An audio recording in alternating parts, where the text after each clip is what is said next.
Guys, nandito tayo sa proyekto ng Davao City na kung saan itong tulay na to ginagawa na. Ito nga pala ang Calyawa Bridge, patawid doon sa kabilang side, at itong tulay na to guys matatapos to ngayong February 2026. Kaya ngayon kung mapapansin mo, solido at grabe ang pagkatrabaho. Ayan kitang-kita Ayan pa yung mga nagtatrabaho dito. Ongoing pa sila at may kita mo na Maximus yung kanilang ginamit dito sa tulay na to, at lalatagan to maybe by next week, pinakadaanan. Guys, grabe yung mga kanilang ginamit na materialis dito, talagang solid at sureball na sigurado ka, garantisado matibay itong H-beam na to, talagang napakaganda.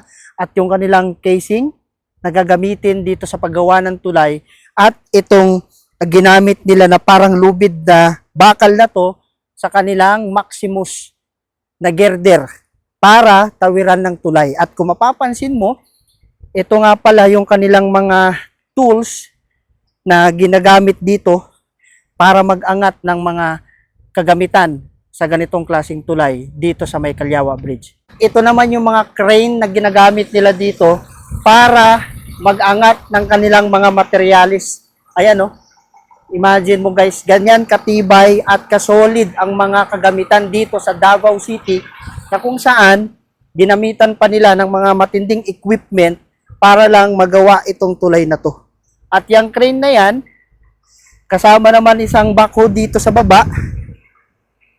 Makikita mo, dito sa may tapat ng Davao River, kasama ng mga H-beam at ng mga bakal na ginagamit dito, talagang solido at matibay.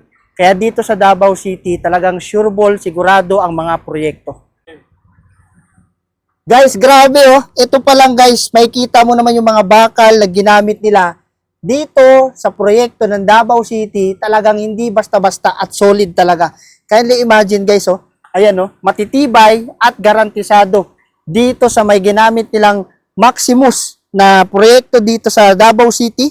At kitang-kita mo naman na hindi talaga siya nakurap dahil hindi siya na ghost project, dahil itong proyekto na to talagang garantisado, sigurado na sureball na sa Davao City. At yung mga gamit nila dito guys na gauge 36 na mga bakal, talagang solido, matibay, bigat talagang pangmatindihan. Diba? Imagine mo yung mga ginagamit nilang crane, materials, at yung ginagamit nilang backhoe para mag-angat at magdala ng mga proyekto dito sa Davao.